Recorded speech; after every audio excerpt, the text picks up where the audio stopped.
Welcome to the world of precious Ramotswe, kind, observant, and always guided by common sense and a good cup of bush tea.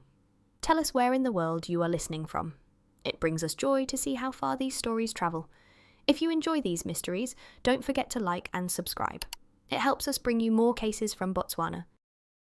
Botswana mornings were never in a hurry. The light did not fling itself across the land as it might in other places, but rather crept gently, as if it respected the quiet thoughts of those already awake. It touched the acacia branches first, then slipped across the sandy road, then finally reached the veranda of the small white house on Zebra Drive, where a woman sat with her hands wrapped around a cup of steaming red bush tea. This woman, Precious Ramotswe, was Botswana's first lady detective, though she would have been the first to say that she was not a lady in the sense of being grand or difficult. She was simply a woman of traditional build, as people in Gaborone politely said, and she had been blessed with the gift of listening.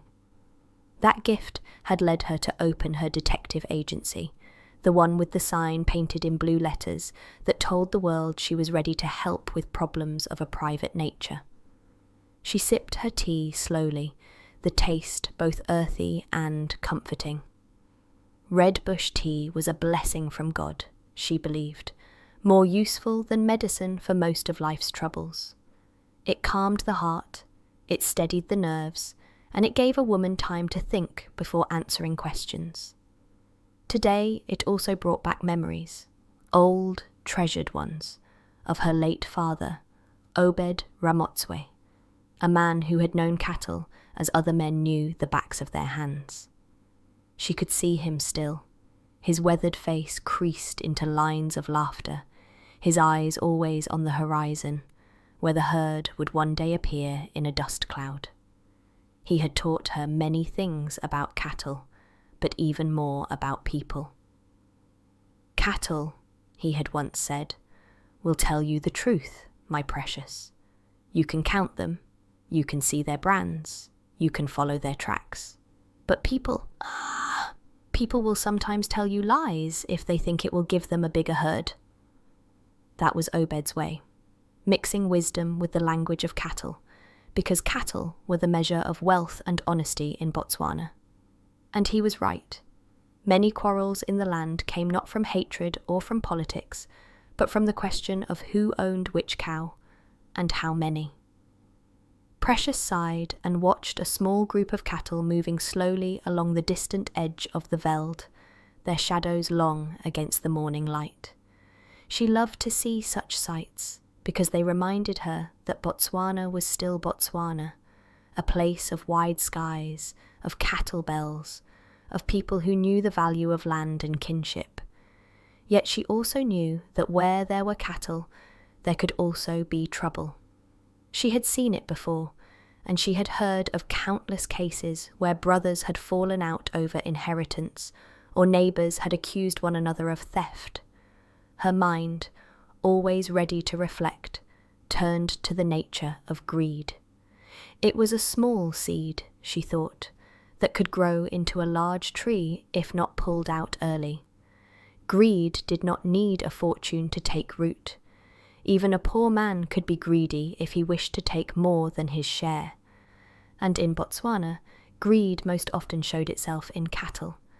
She shifted slightly in her chair, the wicker creaking beneath her, and smiled at the thought of how her father would have shaken his head at the quarrels of today. He would have said, "Why fight over what you cannot take with you when you go to the grave? Better to share the herd. Better to keep peace." The smile faded as she considered that not all men thought like Obed.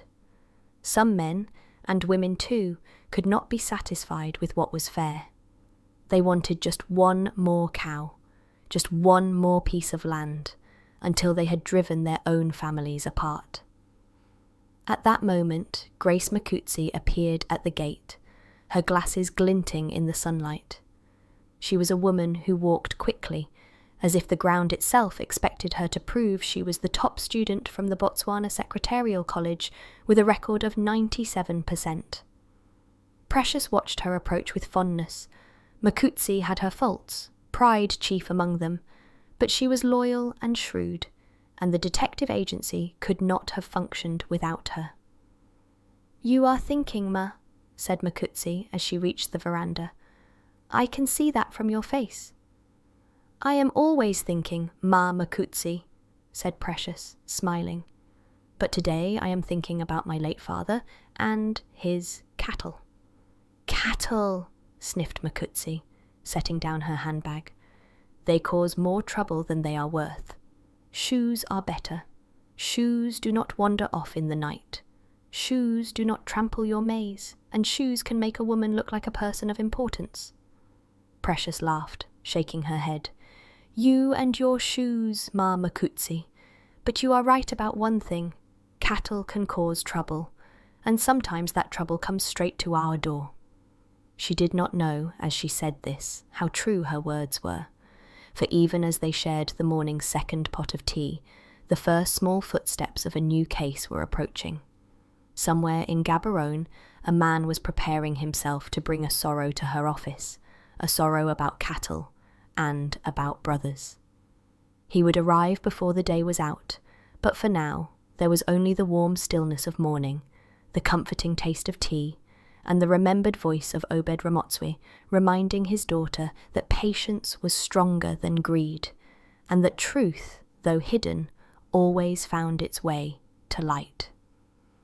The office of the No. 1 Ladies Detective Agency was a modest room with a fan that worked only when it wanted to, and a small desk that had once belonged to a government clerk who had grown tired of government work. On the wall hung a framed picture of a smiling woman, not a relative of Precious's, but a lady who had appeared on a magazine cover. Precious had bought it at a flea market simply because the woman looked as if she could keep secrets, and secrets were the stock in trade of any detective. That morning, after her veranda reflections, Precious had walked to the office with Emma Makutsi, who was already rehearsing in her mind how she would announce her 97% to anyone who doubted her credentials. The office smelt faintly of paper and furniture polish, and, as always, there was the kettle ready to boil more tea. It was just before mid-morning, when the sun had begun to show its strength, that a client appeared at the doorway. He was a middle-aged man, his shirt freshly ironed, but his shoes dusty from the road. He stood for a moment as if uncertain whether he should step inside. Precious, rising from behind her desk, gave him a reassuring smile. "Dumela Ara," she said kindly. "You are welcome here. Please come in and sit down. This is the No. 1 Ladies Detective Agency. We help people with their problems of a private nature." The man removed his hat, revealing hair that had begun to grey at the temples. "Dumela Mama. I am called Ra Dintwe. I have been told you can help when a man is troubled." Emma Makutsi was already poised with her notepad, her pencil sharpened to a fine point. "We can certainly help," she declared briskly. "This is Botswana's First Lady Detective, Emma Ramotswe, and I am her assistant. Please explain your problem, and we shall see what can be done." The man lowered himself onto the client's chair, which had been painted red years ago and still bore the scars of many visitors. He looked down at his hands for a long moment before speaking. "It is about cattle, Mama. It is about my brother." Precious nodded gently. "Go on, Ara. Tell us everything from the beginning. We have time." The man took a deep breath. "Our father died 2 years ago. He was a good man, Emma, and he left behind a herd of 60 cattle. He told us, my brother and me, that the herd should be divided fairly, half for him, half for me. That is what he said." "That seems clear enough," said Precious. "Yes," continued Radintwe, "but my brother Puso says that our father promised him more than half." He says that when our father was sick, he whispered that Puso should have 40 cows and I should have only 20. I know this is not true. I was there. I heard nothing like that. But Puso insists. And now he has taken 35 cattle into his own kraal, leaving me with only 25. He has branded them as if they were his. Emma Makutsi gasped. He has taken 10 more cattle than his share. That is theft, Ra. That is very serious. She wrote vigorously in her notebook, underlining the word theft twice. Precious did not hurry to label it so. And what has happened since then? She asked. The man sighed. We have argued, Mama. Our uncles have tried to intervene, but Puso refuses to listen.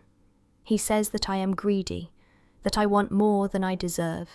He even threatens that if I bring the matter to the Kagotla, he will shame me by telling lies about me. There was silence for a moment, broken only by the whirring of the fan above. Outside, a lorry rattled past on the road, its horn echoing against the buildings.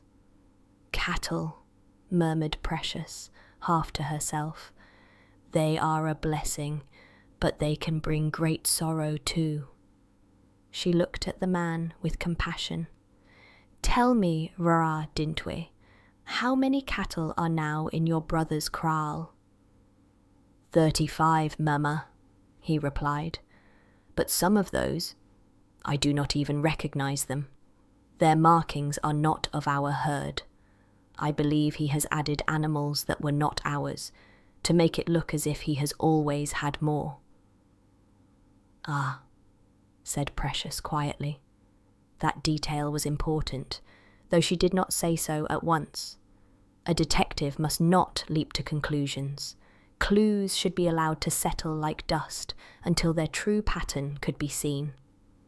Makutsi leaned forward, her glasses flashing. Men like your brother, Ra, they think they can trick people, but they forget that there are detectives who can see through lies. They forget that there are ladies, educated ladies, who will not be fooled. Ra Dintwe gave her a grateful glance. I came here because people say you, Emma Ramotswe, are a woman of wisdom. I do not want to fight my brother. He is my blood, but I also cannot accept to be cheated. I thought, perhaps you could speak to him, or see the cattle with your own eyes. Perhaps you could find out the truth.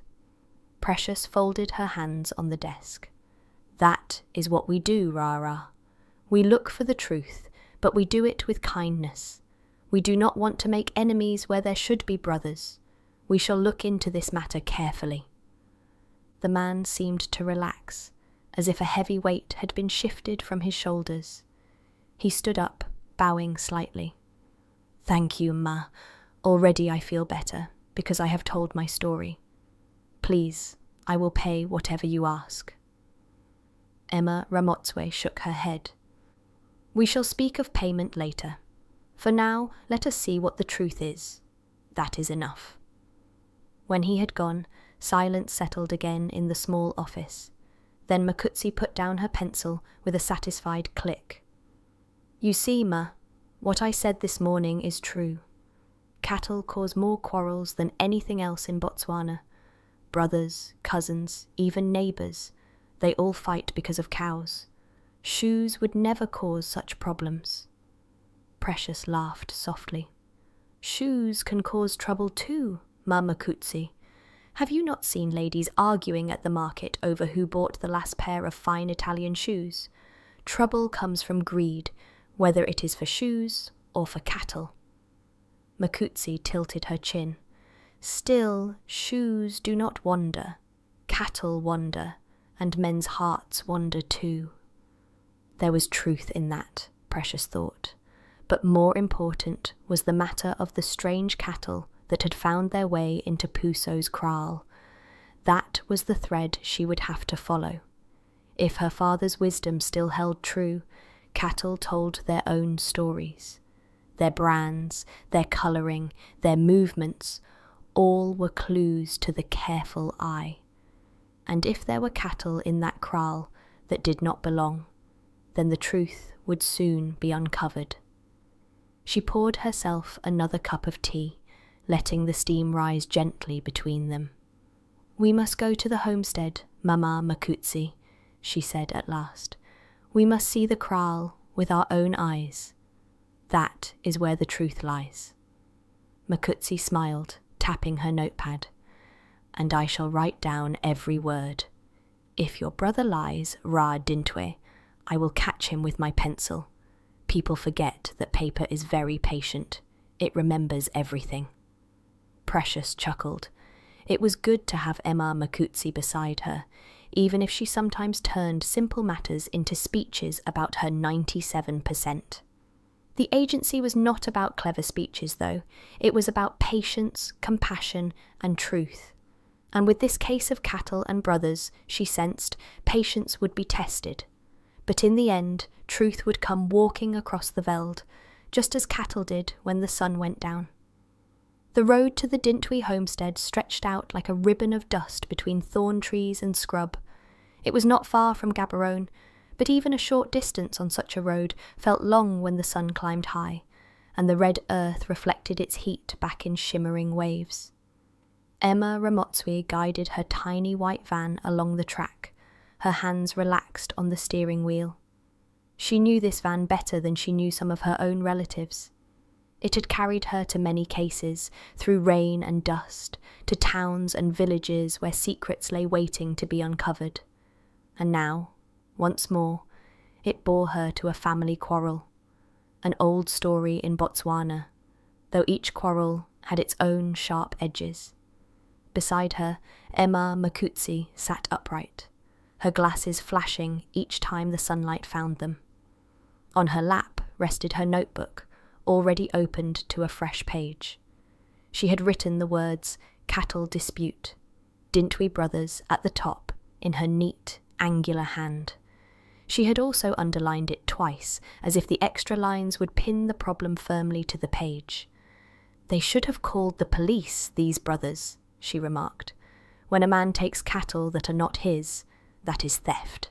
The police can deal with thieves." Emma Ramotswe shook her head gently. "The police, yes, they can act. But police are for big thieves, the ones who break into houses or steal cars. Family matters should be solved within the family, if possible. A brother cannot put another brother in jail without breaking his own heart." "Sometimes hearts must be broken," said Emma Makutsi firmly. "If a man cheats you, do you not suffer anyway? Perhaps it is better to let the police give him a fright." Precious smiled. "You have strong views, Mama Makutsi, but remember what my late father said. Truth is best found quietly, without shouting. If there is shouting, people do not hear what is being said." Makutsi did not reply at once, but she wrote something in her notebook, pressing her pencil hard. Precious glimpsed the words upside down. Shouting sometimes necessary. She allowed herself a small laugh, unheard by her assistant over the hum of the van. They reached the homestead just after midday. It stood modestly on the edge of the veld, a cluster of round huts with thatched roofs, and one small brick house painted in fading whitewash. Behind it, the kraal spread out in a rough circle, its thorn branch fence enclosing the herd. The cattle were there, shaded under the sparse trees, their tails swishing lazily at flies. Precious looked at them with the practiced eye of her father's daughter. She saw the sleek hides, the curved horns, the faint scars of branding. To her, cattle were not anonymous creatures. Each one carried a story, visible to those who knew how to look. The younger brother, Rora Puso, came out to greet them. He was leaner than Dintwe, with sharp features and a restless energy in his movements. His eyes narrowed slightly when he saw the two women approach, but he forced a smile. "Dumela, Emma," he said. "I see my brother has already been talking. He is a man who complains too much. But I will speak to you, because perhaps you are fairer than he." Emma Ramotswe returned his greeting warmly. "We are here only to listen, Rara. Listening is the beginning of truth. May we look at the cattle?" He gestured toward the kraal. "You may look. They are fine cattle, strong cattle. My father knew I was the one to care for them. He said so before he died." "That is not what your brother says," murmured Makutsi under her breath. She was already scribbling furiously. Precious ignored the comment, walking slowly along the kraal fence.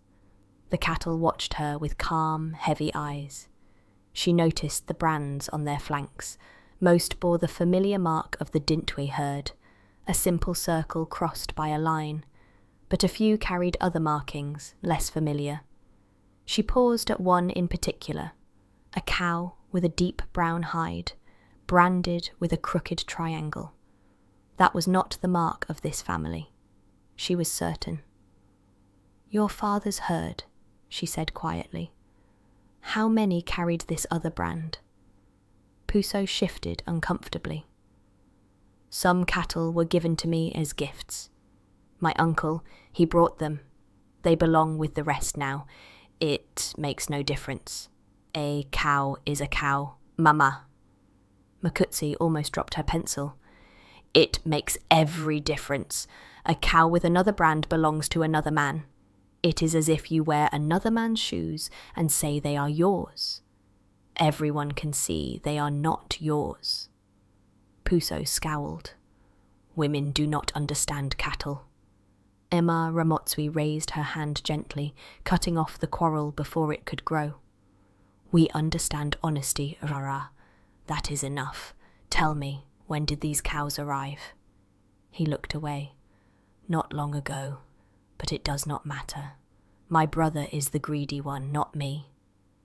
There it was again, the defensiveness, the refusal to meet her eyes. Precious did not accuse him. She only filed the detail away in her mind. Cattle arriving recently, branded differently, added under the cover of family inheritance. This was a thread that must be followed. She asked to speak with the herdsman, a young man of perhaps 20, who had been leaning against the fence, watching silently. At first he denied knowing anything, but when Precious fixed him with her steady gaze, the same gaze that had persuaded many people to speak truth, he admitted that some cattle had been brought from another village.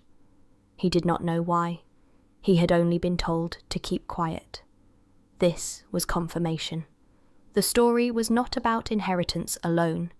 Something else was at work. On the way back to the van, Emma Makutsi was indignant. "That man is lying, Mama." You could see it in his eyes. He was nervous, shifting like a schoolboy who has not done his homework. He is hiding something. "Yes," Precious agreed, starting the engine. "But we must be careful. Brothers can still be reconciled. If we accuse too quickly, there will be no peace left between them." "They will never have peace," muttered Makutsi. "Not with one stealing from the other. Better to cut out the rot quickly before it spreads." Precious let the words hang in the air. She preferred patience, as her father had always counselled. Greed could make men blind, but even the blind could sometimes be led back to the path if a gentle hand guided them. As they drove back, she thought again of the strange cattle with their unfamiliar brands. She would have to find out where they came from, who had owned them before. In Botswana, brands were like signatures, no two the same. If she traced the crooked triangle, she might find the truth. But for now, she kept her reflections private. The case was still unfolding, and a detective knew better than to speak too soon. She glanced at her assistant, who was still writing notes with determined strokes. "Makutsi," she said softly. "You are a very good secretary. 97% is not everything, but it is something. Still, in detective work, sometimes it is not the sharp pencil that finds the truth. Sometimes it is the ear that listens quietly, and the heart that waits. Makutsi pursed her lips, but there was pride behind her expression. She liked to be reminded of her 97%, even if it came with gentle correction. The white van rattled along the dusty track, carrying them back toward Gaborone. Behind them, in the quiet kraal, the cattle swished their tails, silent witnesses to a quarrel that was still growing. And somewhere, in the tangle of brands and stories, lay the truth that Emma Ramotswe would patiently uncover. Truth that would test not only the bonds of family, but also the enduring wisdom of Botswana itself. Back at the office, life resumed its gentle rhythm, as it always did after an excursion into the field. The tiny white van had carried them safely across the dusty track, and now it rested once again under the shade of the acacia outside Zebra Drive. The sun had swung further west, sending long shadows across the office yard, and a faint breeze carried the smell of mapane wood smoke from distant cooking fires. Emma Ramotswe, though thoughtful after their visit to the kraal, set about making tea. She did this slowly, with the same patience she applied to her detective work. Water must be brought to a true boil. Tea leaves must be given time to open and yield their flavour. Haste spoiled tea, and it spoiled judgment too. While she waited for the kettle to sing, Grace Makutsi burst through the doorway, carrying a small paper bag with the triumphant air of a general returning from victory. Her step was unusually brisk, and there was a brightness in her eye that Precious recognized at once. "You have bought something, Ma," she said, smiling. "I can see it in your face." Makutsi set the bag down on her desk with exaggerated care. "It is not just something, Ma. It is something very important for a lady in business. Something that tells the world she is not just a secretary with 97%, but a woman of distinction." She drew out a pair of shoes, high-heeled, shiny, and altogether more glamorous than the sturdy shoes she usually wore. They gleamed in the light that slanted through the window, red leather with small golden buckles that winked as if they had secrets of their own. Precious raised her eyebrows. "Shoes, Ma Makutsi? And very fine ones too. Where did you find them?" "At a shop in the market, Mama. They are Italian shoes. Not just any shoes, but shoes from Italy, where people know about fashion. The shopkeeper said they were the last pair. When I put them on, the whole world looked different." She slipped them onto her feet, standing tall and proud. "You see, a woman in these shoes cannot be ignored. Clients will look at me and say, 'This is a lady who knows what she is doing.'" Emma Ramotswe chuckled softly.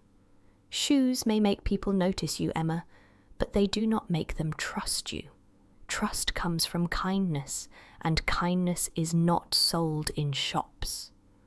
Makutsi adjusted her glasses. "Still, a little respect does not hurt. And these shoes, they speak of respect. They say, 'Here comes Mamakutsi, assistant detective, ready to take down every word with her sharp pencil.'" The shoes, it seemed, were already speaking in voices only she could hear. Precious looked at them with indulgence. She had no quarrel with fine shoes. A woman was entitled to some small luxuries. Yet she knew her friend too well. Shoes had become a symbol for Makutsi, proof that she had risen from poverty to education, from obscurity to recognition. And though pride could sometimes make her assistant hasty, that pride was also the fuel of her determination. Later that afternoon, they walked over to Tlokweng Road Speedy Motors, where Mr. J.L.B. Matakoni was under the bonnet of a car, his hands black with oil. The apprentices, as usual, were supposed to be working, but were instead leaning against the wall, engaged in a spirited argument about soccer. Their voices carried, along with laughter, until Matakoni looked up and gave them a sharp glance. "Young men," he muttered, "one day you will learn that cars do not repair themselves." When they saw Mama Ramotswe and Makutsi approach, the apprentices straightened guiltily, but their eyes fell almost immediately to Makutsi's shoes, which gleamed even under the layer of garage dust. "Eh, look at those shoes!" one of them exclaimed. "Emma Makutsi, you must be going to a wedding. Those are not shoes for offices." "They are shoes for success," she retorted, lifting her chin. "Shoes for ladies who are respected. You boys would not understand." The apprentices snickered, and one whispered something to the other. Precious caught the words. "If she kicks us, we will have red marks forever." She smiled inwardly, but she did not laugh. Grace was sensitive, and apprentices could be cruel without meaning to. J.L.B. Matakoni emerged from under the bonnet, wiping his hands.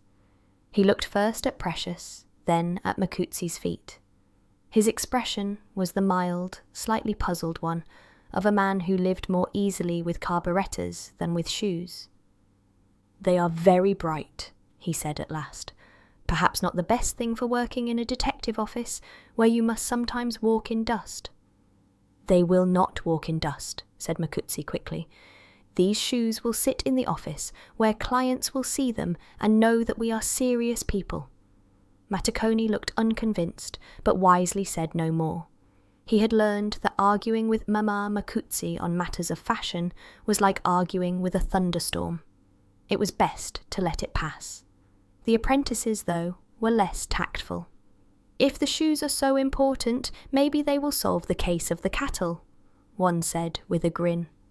"They might," replied Makutsi firmly. "Shoes can take a person to places where bare feet cannot.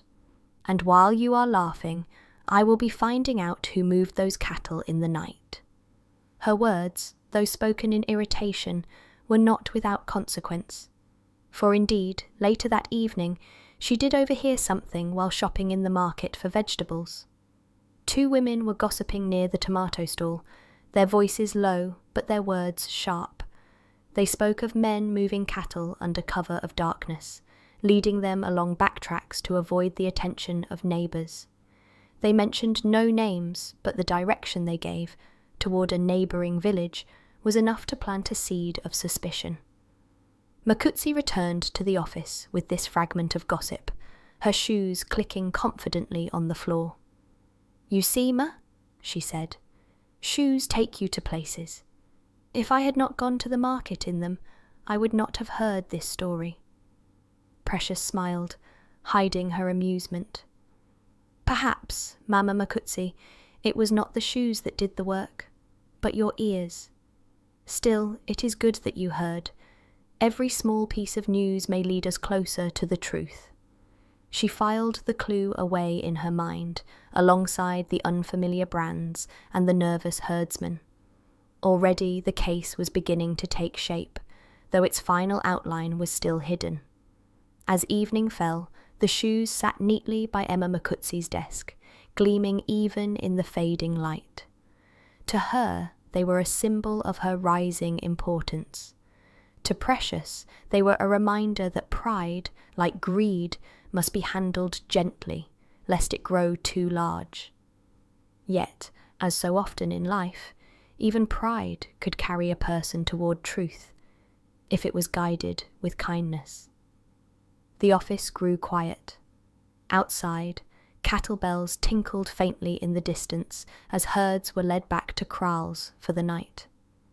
Somewhere in that sound lay the heart of their case, the question of which cattle belonged to whom, and which brother had allowed greed to speak louder than love. And in the corner, on their golden buckles, the shoes seemed almost to wink, as if they too knew that their part in this story was not yet finished. There were times, in the work of the #1 Ladies Detective Agency, when Emma Ramotswe felt that a case needed not only thought and observation, but also the steady counsel of a trusted friend. And in Botswana, few friends were as steady or as persuasive as Emma Sylvia Potokwane, matron of the orphan farm. The orphan farm lay on the edge of town, past stretches of dry bush where goats nibbled at whatever scrub they could find. It was a place that radiated both need and generosity. Need, because so many children had lost parents to illness or misfortune. Generosity, because the community supported them, and because Emma Potokwane herself never tired of persuading people to give. She had an endless supply of determination, and her weapon was fruitcake. With fruitcake, she could talk a man into parting with his best bull, or persuade a reluctant official to release funds. Fruitcake was her diplomacy, her law, and her gospel. So it was no surprise that when Precious and Grace Makutsi arrived at the orphan farm that afternoon, they were met not only by the excited chatter of children playing, but also by the unmistakable smell of cake wafting from the kitchen. "Ah, my sisters," boomed Mama Potokwane, emerging from the main hall with her arms spread wide. She was a woman of comfortable build, with a face that carried both authority and kindness. "You have come at just the right time. The cake has cooled and the kettle is boiling. You will not escape without eating." Precious laughed. "We would never want to escape from your cake, Ma. It is too famous. Even the cattle in the veld know of it." "That is true," said Potokwane, ushering them into her office. "If I left a slice outside, the goats would line up like children at the tuck shop. But tell me, what brings the great detectives to my humble farm? Is it only cake, or is there trouble too?" Grace Makutsi was the first to speak, her new shoes making a discreet click on the floor. "There is trouble, Mama. Brothers quarrelling over cattle. One brother has taken more than his share, and there are strange cows that do not belong." "Strange cows?" Potokwane's eyes narrowed with interest. "That sounds very serious. Cows are wealth in this land. To quarrel over them is to quarrel over the heart of the family." She cut generous slices of fruitcake and placed them before her guests. The cake was rich with raisins and nuts, heavy enough to remind one of the seriousness of life, but sweet enough to lighten it. Precious took a bite and felt, as always, that problems looked smaller when one had cake in hand. "Tell me everything," urged Potokwane. "Leave nothing out. Cake and truth go well together." So Precious described their visit to the kraal, the nervous herdsman, the unfamiliar brands, the defensive tone of Ora Puso.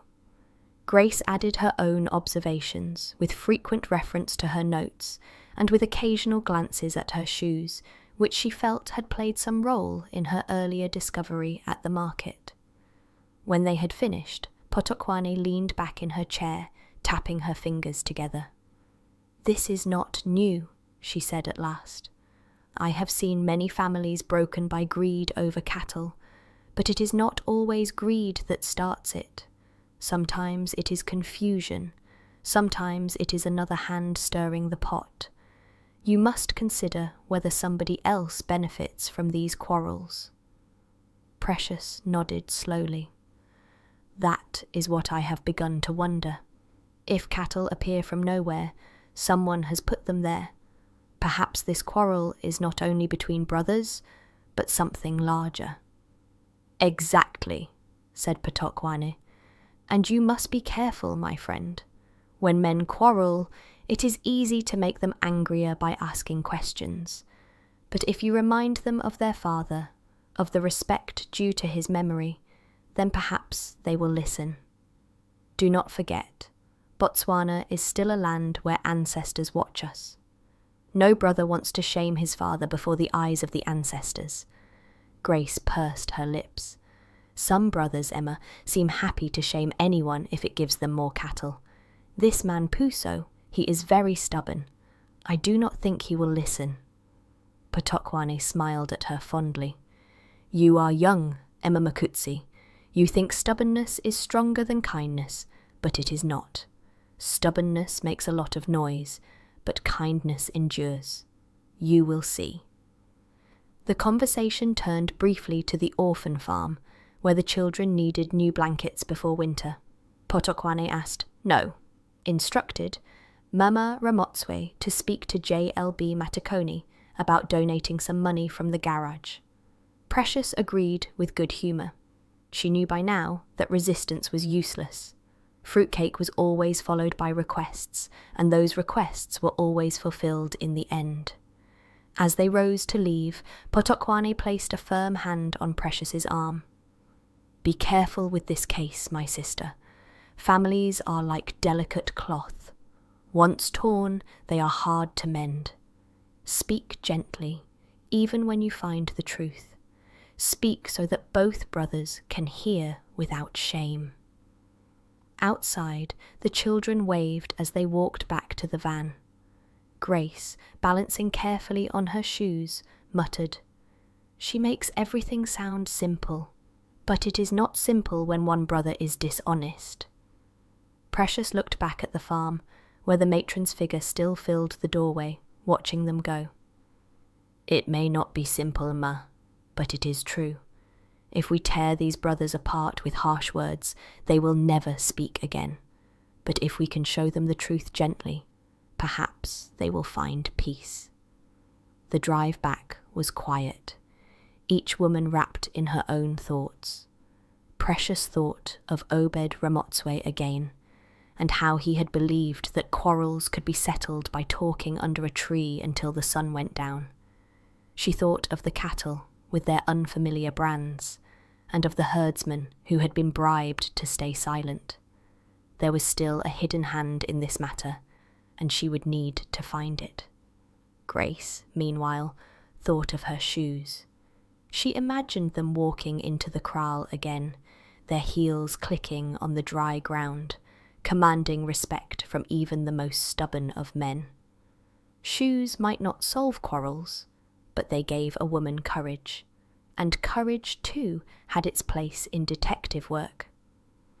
As the van rolled along the dusty road, Botswana spread wide around them, fields dotted with cattle, distant hills softened by haze, sky so vast it seemed to contain all the worries of the world and still have room for more.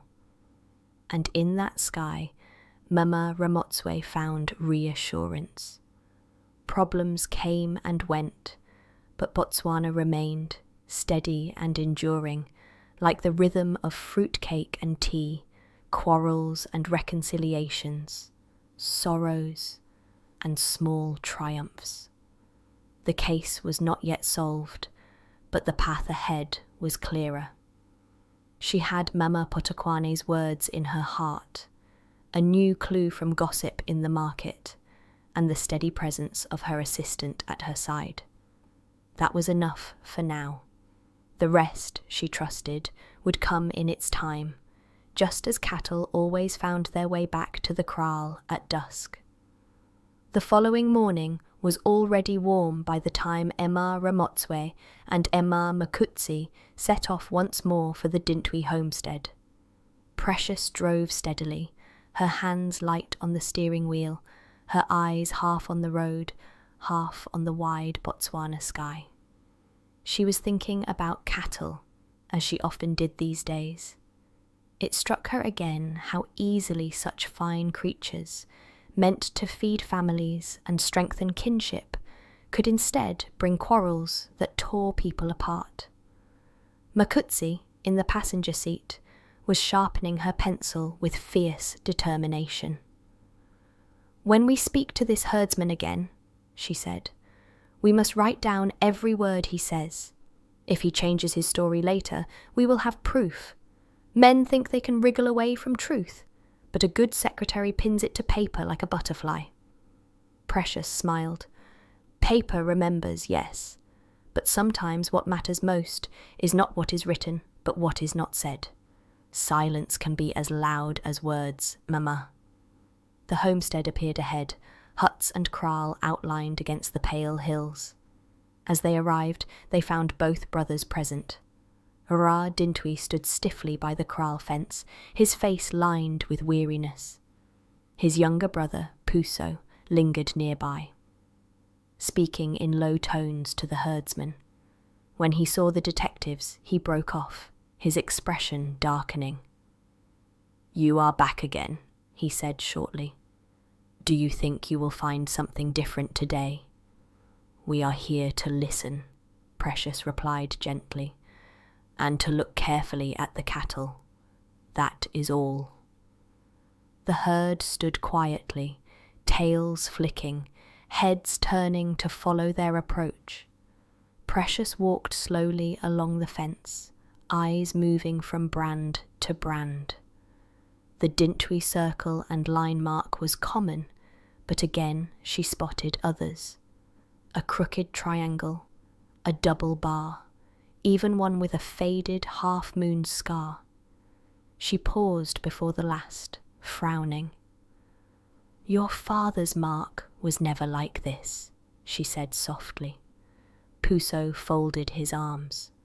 "Marks can change, Ma. A cow moves, the iron slips. That is all." Makutsi sniffed. "Marks do not change into different families' brands, Ra. Even a school child can see that." Tension rose. The older brother took a step forward, pointing angrily. "These cows are not ours. I told you before, Puso. You have taken from me." Voices grew heated, and for a moment Precious feared blows might follow. She raised her hands calmly. "Please, brothers, anger will not help. If you fight, you shame your father's memory. Let us look for truth instead." Reluctantly, they fell silent, though their glares spoke volumes.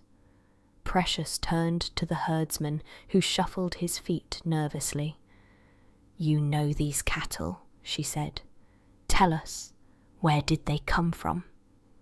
The young man's mouth opened, then closed again. His eyes darted toward Puso. Finally, he muttered, "They were brought here, Ma, at night, from another village." "Which village?" "I cannot say." His voice trembled. "I was told to be quiet." Makutsi wrote the words down with satisfaction, underlining them heavily. "See, Ma, proof. He admits cattle were brought secretly. What more is needed?" But Precious knew better than to pounce. She could feel the herdsman's fear of losing his job, perhaps even fear of retribution. Pushing harder now would only close his mouth completely. She let the silence stretch, then simply nodded. "Thank you. You have done well to speak." Still, the damage was done. The brothers began to argue again, louder this time. Neighbours, hearing the noise, drifted closer, watching with interest. Precious sighed inwardly. Quarrels over cattle were never private for long. Soon, the whole village would be buzzing with talk. That afternoon, they returned to the office heavy with thoughts. To make matters worse, at Clockweng Road, Speedy Motors, they found the apprentices in yet another scrape. A customer's car stood on the jack, engine parts scattered like puzzle pieces. The apprentices, clearly flustered, were trying to reassemble it, but in the wrong order. "This is not a sewing machine," cried JLB Matacone, exasperated. "You cannot simply put parts back anywhere. Each has its place." The apprentices hung their heads, but when Makutsi strode in with her shiny shoes clicking, they brightened. "Maybe Makutsi can fix it with her new shoes," one quipped. "Shoes may not fix cars," she retorted, "but they help detect lies, and some people should learn to tell the truth about cattle." Her words, though meant for the boys, carried the echo of the kraal. Precious felt the weight of it pressing on her. Too many clues pointed to dishonesty, yet it was not clear who the true thief was. If she accused Puso, he might harden his heart forever. If she sided with Dintwe too soon, she risked overlooking a deeper deceit. That evening, she sat on her veranda with her tea, watching the sky blaze orange, then soften into purple. The air was full of the sounds of Botswana, birds settling in trees, distant dogs barking, the soft ring of cattle bells carried on the wind. She thought again of her father's words. Cattle tell the truth. It is men who tell lies. But what if the cattle themselves were being moved like pieces on a board, shuffled from kraal to kraal until even truth seemed blurred? That was the complication now. Not just a quarrel between brothers, but the possibility of another hand, unseen, stirring trouble for its own gain. The apprentice's foolishness with the car reminded her of it too. When people cut corners, whether in mechanics or in honesty, the result was confusion and danger. A car poorly assembled could fail on the road. A herd dishonestly divided could fail a family. Both were lessons in the same truth. Shortcuts lead to greater trouble. She sighed, setting her cup down. Tomorrow would bring more questions, perhaps more shouting, but she would walk slowly, as Botswana mornings walked, patient and unhurried. Somewhere in the confusion lay the thread that would lead her to the heart of the matter, and when she found it, she would have to use not just her eyes, but her heart, to weave peace between these two stubborn brothers. The following day dawned clear and bright, the kind of morning when the Botswana sky seemed impossibly wide, stretching in every direction until earth and heaven touched in a distant shimmer. Precious Ramotswe rose early, as was her habit, and made herself a small flask of red bush tea. She placed it carefully in the white van, for she knew she would need quiet moments of reflection that day. Cases often revealed their secrets not when you pressed them hard, but when you allowed them to rest, like dough rising in a warm kitchen. She drove out of town toward a small stand of acacia trees that she had loved since her girlhood. There, she could sit beneath the shade, listen to the cicadas singing their endless songs, and watch the cattle move slowly across the veld. These simple things steadied her heart and reminded her of what her father, Obed, had always said. Wisdom was not found in cities nor in books, but in the rhythm of the land itself. She laid a blanket on the ground and poured her tea into a small enamel cup. The taste was as it always was, comforting, earthy, a flavour that seemed to carry the memory of Botswana in every sip. She closed her eyes, recalling her father's voice. A man who takes more cattle than his share will find his kraal empty one day. Greed makes a man blind, my precious, and blindness leads him into the thorn bush where even his cattle will not follow. Those words seemed carved into her heart. Greed was not new in Botswana. It had always been present, in small things and in large. A boy greedy for sweets might quarrel with his friend. A man greedy for land might quarrel with his neighbour. A brother greedy for cattle might quarrel with his own blood. And yet, Precious thought, greed was not the end of the story. There was always patience. Patience was the medicine that allowed wounds to heal and tempers to cool. Her reflections were interrupted by the crunch of footsteps on the dry earth. It was Mama Makutsi, her notebook clutched under one arm, her face flushed from walking quickly in the morning sun. "I knew I would find you here, Ma," she said, settling beside her. "When you are troubled, you always come to this place. I have more news." Precious smiled. "Sit down, Mama. There is tea, if you would like." Makutsi shook her head. "No, thank you. I am too full of thoughts for tea. I have been speaking to people in town. Do you know what I have heard? Those cattle with the strange brands, they belonged once to a distant cousin of the Dintwis. He sold them cheaply, and it seems he sold them to Puso. But he did not tell the truth about where they came from.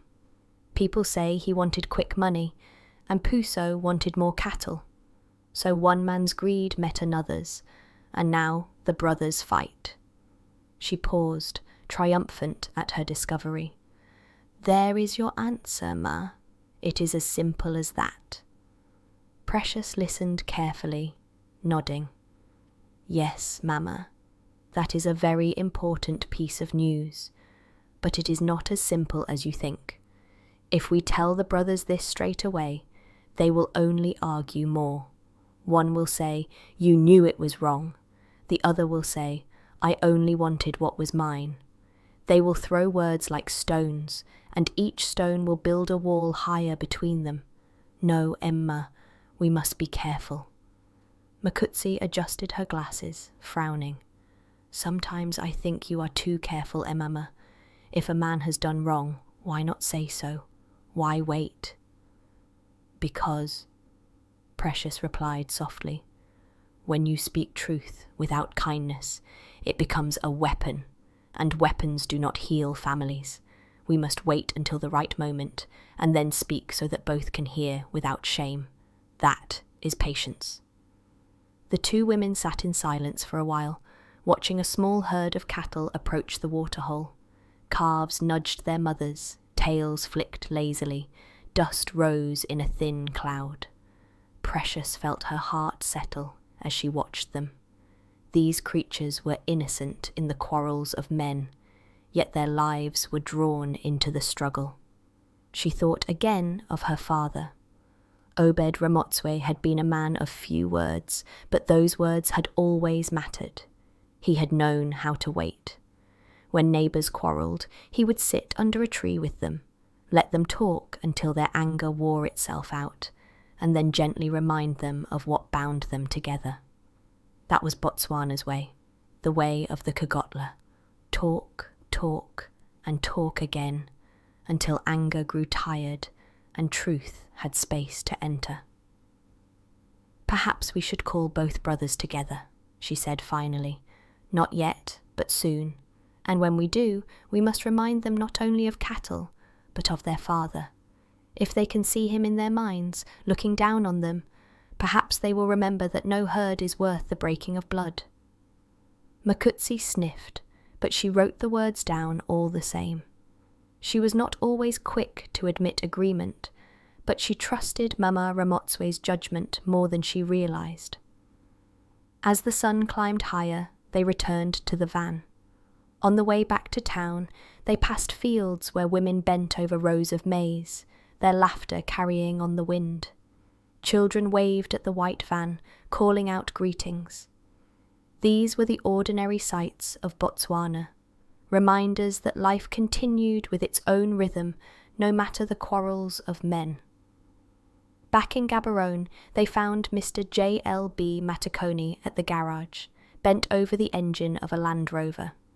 He looked up as they approached, his gentle face marked with concern. "You look tired, Precious," he said softly.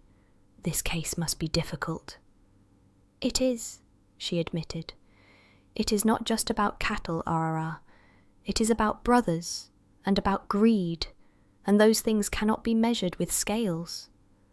He wiped his hands and nodded. "Greed breaks more engines than pour oil ever could. A man who wants too much, he runs too fast, and then everything breaks. That is why I tell the apprentices, slow down, do things properly, but they do not listen." At that moment, the apprentices emerged sheepishly from behind the workshop, holding a spanner with a broken handle. "We only tried to make it stronger," one explained, "but it snapped." "Stronger," muttered Matakoni, shaking his head. "When you force things, they break. When you are patient, they last." Precious smiled at the echo. Patience again. Here it was, in cars as in cattle, in mechanics as in life.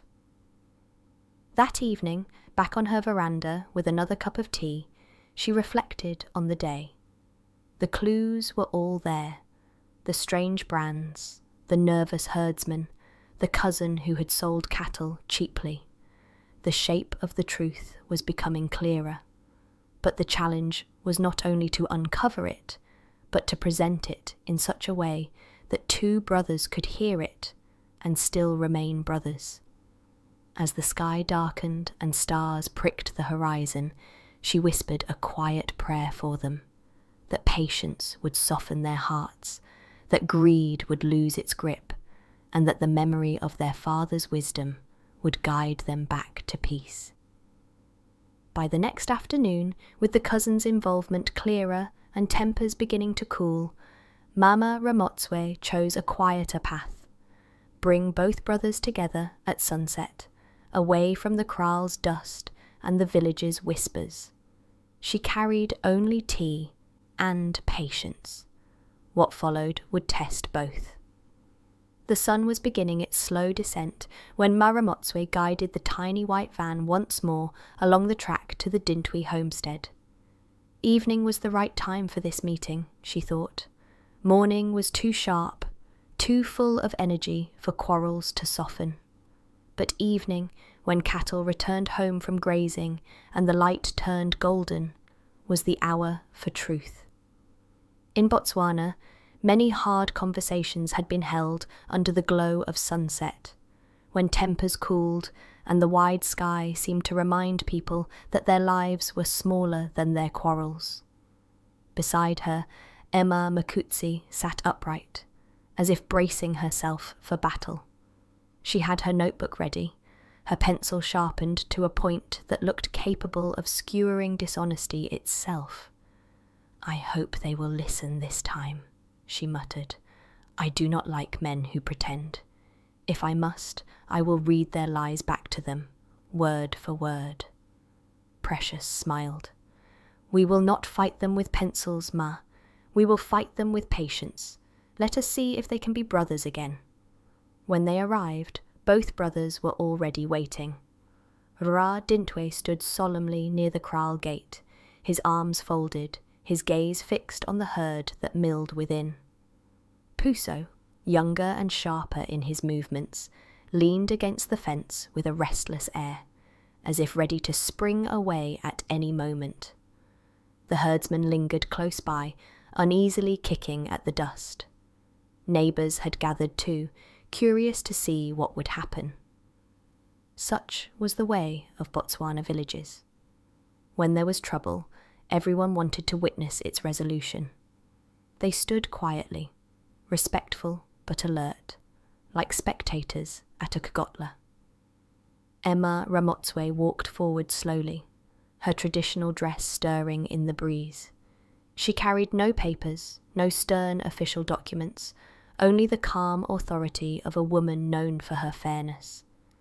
She stopped near the kraal and gestured for both brothers to stand beside her. "Brothers," she began gently, "you have quarrelled for too long. Your father, may his soul rest in peace, left you cattle so that you would be strong together. He did not leave them so that you could become enemies. Today, as the sun sets, let us speak the truth." There was silence, broken only by the lowing of cattle.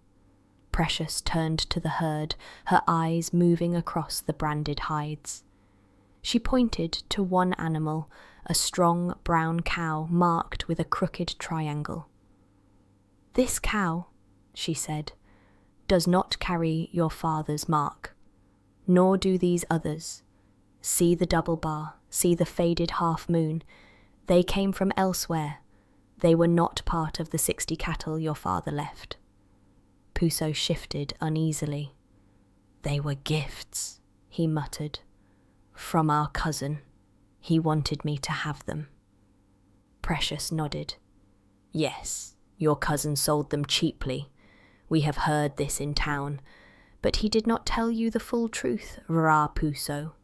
Those cattle were not his to sell honestly. They came from another place, and he used your quarrel to hide his own greed. You thought you were gaining, but in fact you were being used.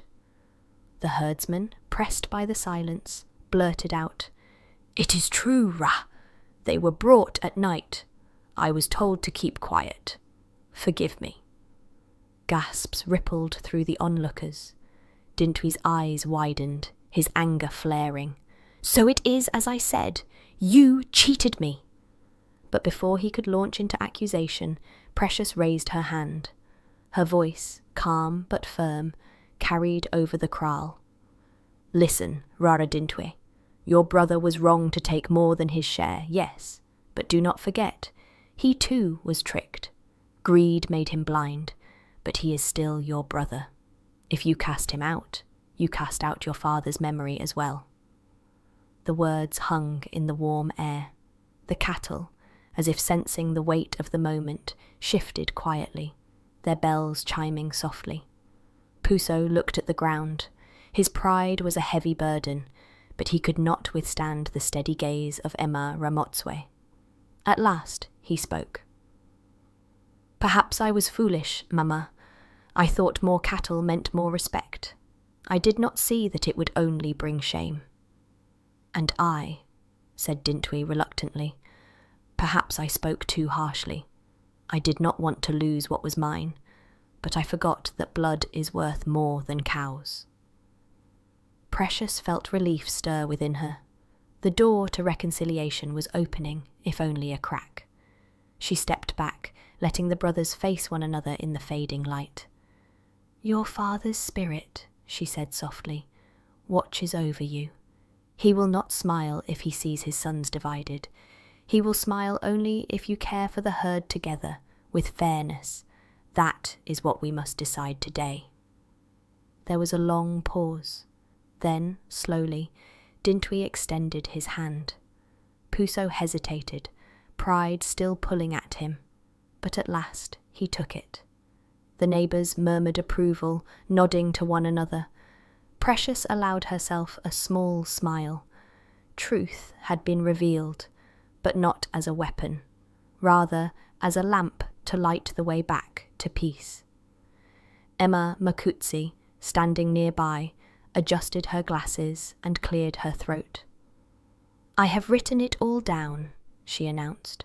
"If either brother forgets, we can read the record, but perhaps it is better if you remember in your hearts." There was a ripple of laughter, easing the tension. Even the herdsman, though ashamed, looked relieved.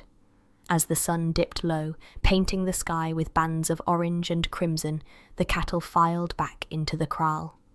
Dust rose around them, glowing in the evening light.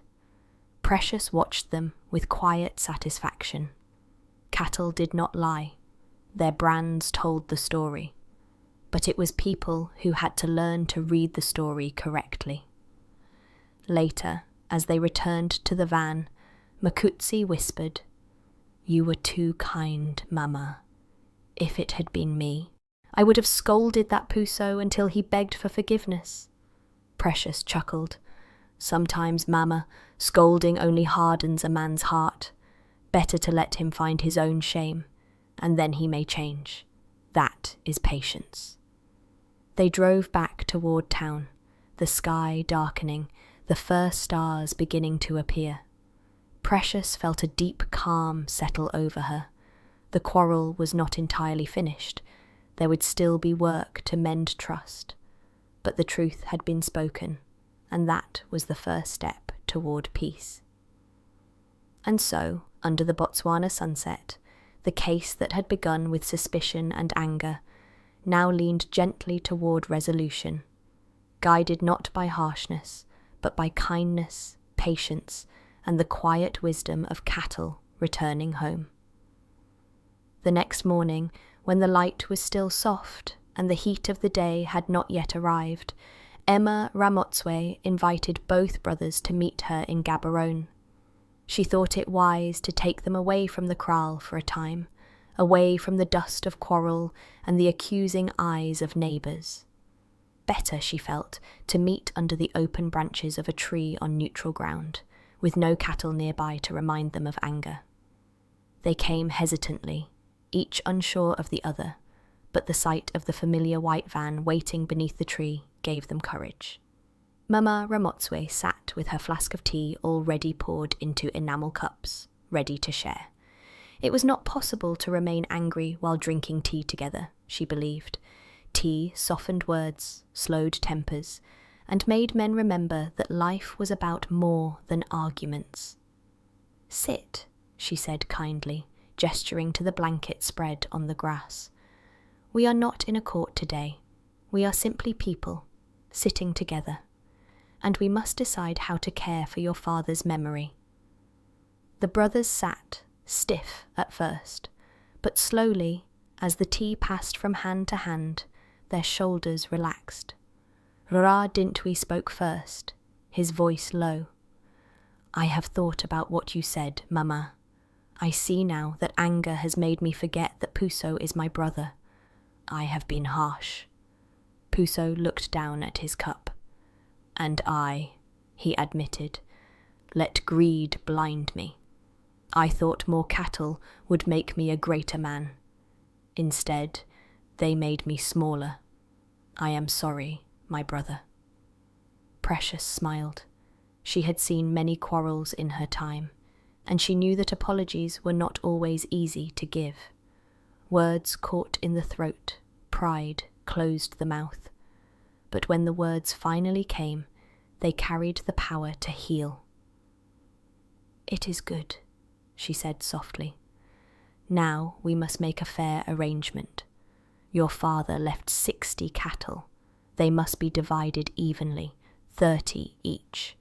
The rest, those cows with strange brands, must be returned to their true owners. That is justice." The brothers nodded slowly.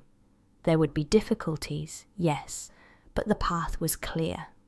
The herdsman, who had accompanied them and stood nearby with bowed head, agreed to help return the cattle. He had learned his own lesson about silence and fear. As they spoke, Mama Makutsi recorded the terms carefully in her notebook. She underlined them twice, as if to nail them down so they could not slip away. Then, with great ceremony, she tore out the page and handed a copy to each brother. "Paper remembers," she declared, "but so must you. If you forget, I will remind you." The brothers exchanged faint smiles. It was not yet warm affection, but it was a beginning. Later that day, back at the office, the mood was lighter. Emma Makutsi polished her shoes until they gleamed, declaring that they had played a crucial role in the case. "If I had not worn them to the market, I would not have overheard the gossip," she insisted.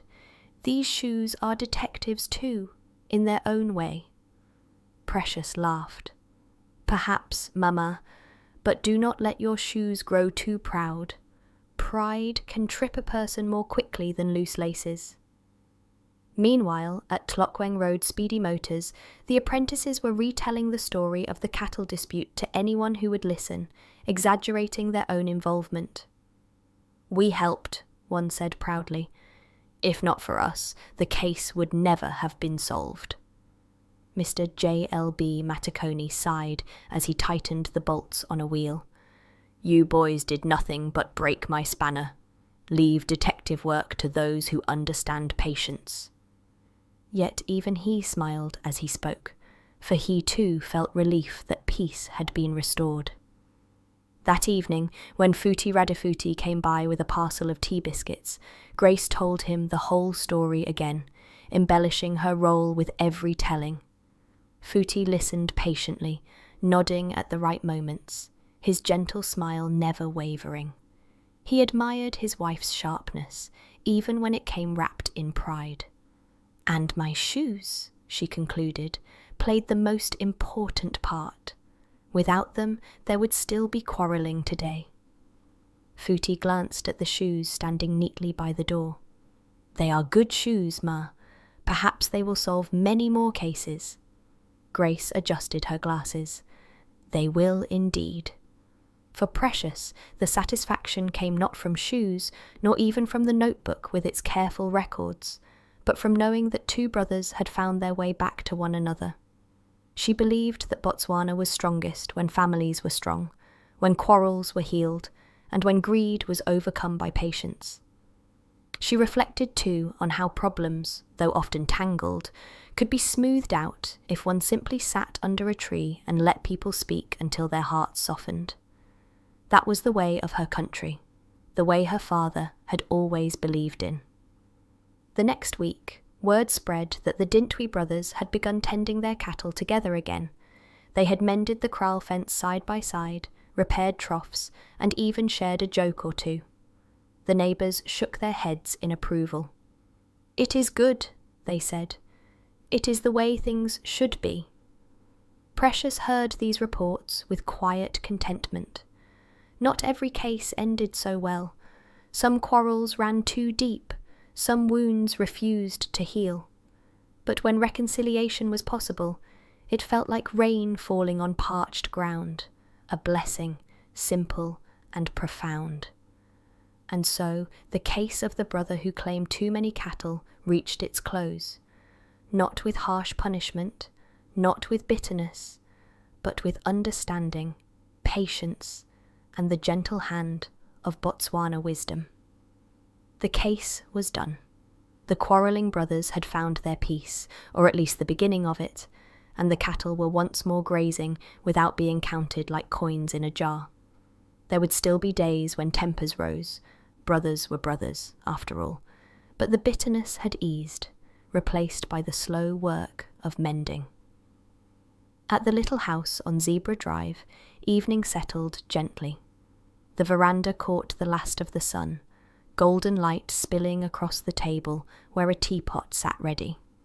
Emma Ramotswe poured a cup, inhaling the familiar fragrance of red bush tea. Its warmth steadied her heart, as it always had. She thought of her father, Obed, and how pleased he would have been to know that his wisdom still guided her, that patience, more than sharpness, had uncovered the truth, that kindness, not anger, had restored a family. Inside, Grace Makutsi was talking to herself, or perhaps to her shoes. She was recounting the story yet again, reminding them of how they had taken her to the market, where the gossip had been overheard. The shoes, polished until they gleamed, seemed to nod in agreement. Emma Ramotswe smiled. Every detective needed her own companions. Some chose magnifying glasses, others clever gadgets. Grace had her shoes, and they worked well enough. From the road came the faint sound of laughter, the apprentices leaving the garage at last, no doubt boasting about how they had helped solve the case.